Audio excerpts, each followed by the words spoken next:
இது ஒரு Christmas story.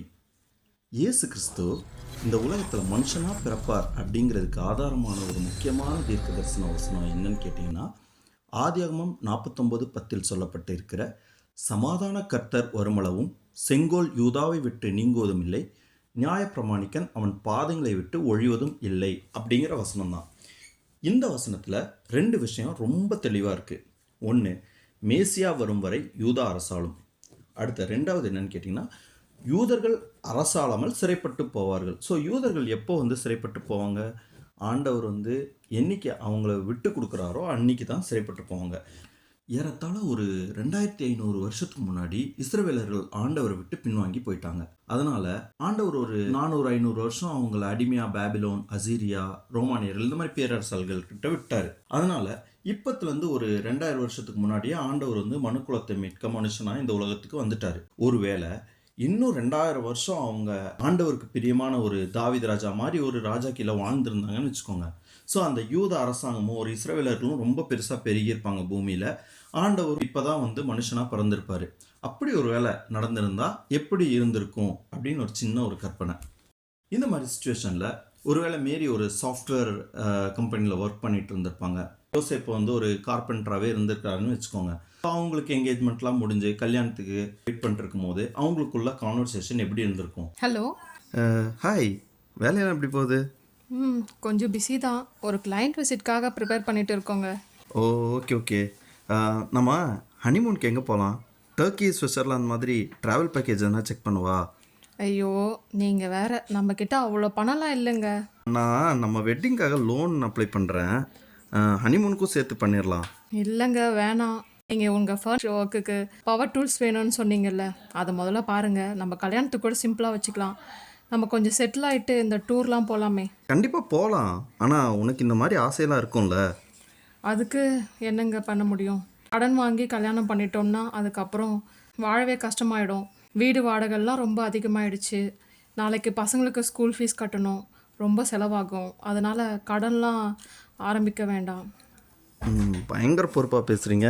சரி, ஒரு கஸ்டமர் வந்திருக்காங்க, நான் அப்புறம் கூப்பிட்றேன். ஓகேங்க, பாய்.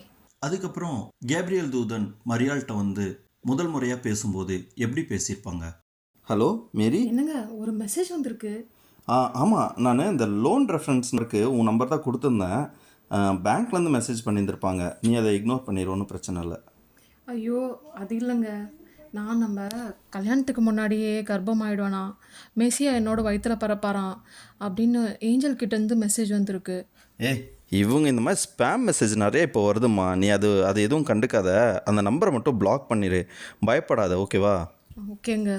ஒருவேளை அந்த மெசேஜை ஸ்பேம் மெசேஜ்னு சொல்லி மரியாளும் ஜோசஃபும் இக்னோர் பண்ணிட்டாங்கன்றதுக்காக தேவதூதனாவே சொல்லியிருப்பாரா? அப்படி வரும்போது நம்ம நினைக்கிற மாதிரி பெரிய பெரிய விங்ஸ் வச்சு வந்திருப்பாரா, இல்லை ஒரு ஃபுல் சூட் போட்டு இருப்பாரா? அதுக்கப்புறம் மரியாளுக்கு ஒருவேளை அந்த ப்ரெக்னென்சி சிம்டம்ஸ்லாம் தெரியும் போது அப்போ தான் தேவதூதன் சொன்னது உண்மையாக இருக்குமோ அப்படின்னு நினச்சி ப்ரெக்னென்சி டெஸ்ட் கூட எடுத்து பார்த்துருப்பாங்கல்ல. அப்படி எடுத்து பார்க்கும்போது அவங்க ஃப்ரெண்ட்ஸ் யாராச்சும் அதை பார்த்துட்டு அதை ஜோசப் கிட்ட அப்படியே ஏதோ நியூஸை ஸ்ப்ரெட் பண்ணுற மாதிரி ஸ்ப்ரெட் பண்ணியிருந்தாங்கன்னா எப்படி இருந்திருக்கும்?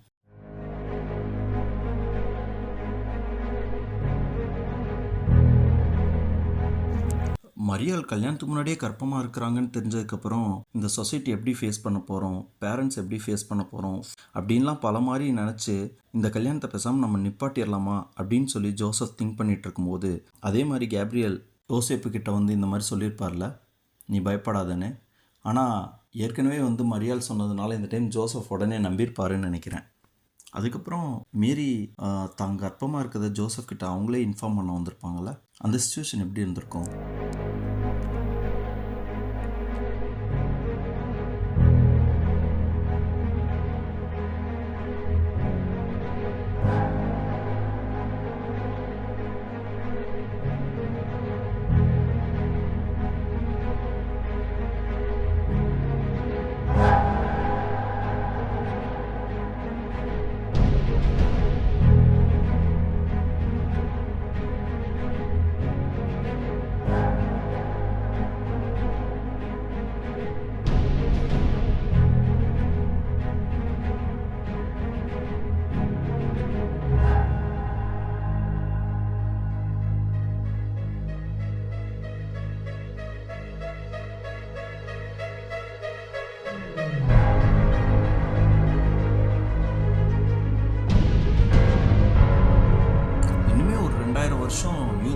அரசாண்டு இருந்தாங்கன்னா அவங்களோட எல்லை எவ்வளோ பெருசாக இருக்கும்ல.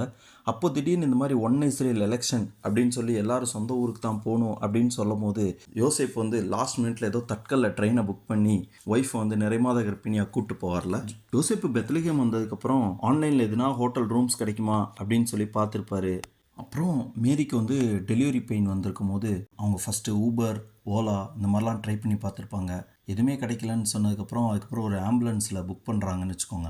வரும்போது ஃபுல்லாக டிராஃபிக்கு, ஆம்புலன்ஸ் ஸ்டக்காகி நின்றுது. அதுக்கப்புறம் மாட்டு கொட்டாயிருக்கு. அதுக்கப்புறமா தேவதூதர்கள் அதே மாதிரி மேய்ப்பர்கள்கிட்ட போய் வந்து பிறந்துட்டாரு அப்படின்னு சொல்லி விஷயத்த சொன்னோன்னே அவங்க எல்லாம் ஒரு டிராக்டர், பால் வண்டி ஏறி அங்கே வந்திருப்பாங்களே பார்க்க. சாஸ்திரிகள் தேடி வரும்போது வெறும் நட்சத்திரத்தை மட்டும் பார்த்து வந்திருக்க மாட்டாங்க. ஜிபிஎஸ் ட்ராக்கிங் சிஸ்டம் வச்சு கரெக்டாக நேவிகேட் பண்ணி வந்து சேர்ந்துருப்பாங்க. ஆனாலும் கொஞ்சம் அப்படியே மிஸ் ஆகி ஹேரோத் அரண்மனைக்கே போயிருக்காங்கன்னு வச்சுக்கோங்க. இந்த மாதிரி சாஸ்திரிகள் கேட்டோன்னே ஏரோது பயந்து கரெக்டாக எலெக்ஷன் டைமில் என்னடா இது புது பூகம்பமாக இருக்குன்னு சொல்லி சயின்டிஸ்டெல்லாம் கூப்பிட்டு அந்த பர்டிகுலர் ஸ்டார் எவ்வளோ நாளைக்கு முன்னாடி உள்ள லைட்டுன்னு விசாரிச்சிருப்பாங்க. ஸ்டார் வந்து இப்போ நமக்கு தெரியுதுன்னா அது ஒரு 2 வருஷத்துக்கு முன்னாடி உள்ள லைட் அப்படின்னு சொல்லியிருப்பாங்க. அதனால பயோ வெப்பன் எதுனா கிரியேட் பண்ணி 2 வயசு கீழே இருக்க பிள்ளைங்க எல்லாத்தையும் கொல்லணும்னு சொல்லி ஆர்டர் பண்ணியிருப்பார்ல. ஒருவேளை இந்த ஈவெண்ட்ஸ்லாம் வின்டரில் நடக்காமல் சம்மரில் நடந்துருந்துச்சுன்னா நம்மளோட செலிப்ரேஷன் பேட்டர்ன்ஸ் எல்லாமே மாறி இருக்கும்ல. யோசிச்சு பார்த்தா இது எல்லாமே காலத்துக்கு ஏற்ற மாதிரி மாறி இருக்கும்ல. அப்போது இயேசுவோட போதனைகளும் மாறி தானே இருக்கும். அந்த காலத்தில் இந்த மாதிரியாவா இருந்திருக்கும்? நம்ம அதை கொஞ்சம் யோசிச்சு பார்க்கலாமா? இன்னைக்கு எல்லாம் ரொம்ப பிஸியான வேர்ல்டில் இருக்காங்க. ஸோ அதனால் உன்னோட முழு மனதோட ஆண்டவர்கிட்ட அன்பு கூறுன்னு சொல்லியிருப்பாரா, இல்லை உன் கேரியர் தான் முக்கியம் அதை முதல்ல பாரு அப்படின்னு சொல்லியிருப்பாரா? அன்னைக்கு உன்னை போல் பிறனை நேசின்னு சொன்னார்.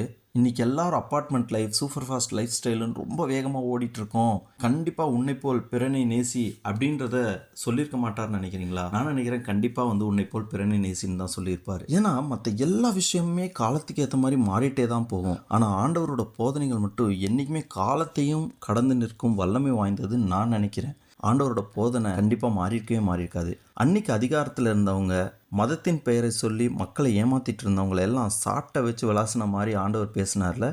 இன்றைக்கி வந்திருந்தார்னா கண்டிப்பாக அதை விட அதிகமாக இவங்கெல்லாம் வாங்கியிருப்பாங்கன்னு நினைக்கிறேன். ஏன்னா ஆண்டவர் இன்றைக்குமே எளியவர்கள் பக்கம்தான் நின்று இருப்பார். வேறு ஏதாவது விஷயம் இன்றைக்கி காலத்துக்கு ஏற்ற மாதிரி மாறி இருக்கும் இல்லை மாறி இருக்காதுன்னு உங்களுக்கு தோணுச்சுன்னா கமெண்ட்டில் ஷேர் பண்ணுங்கள். தேங்க்யூ.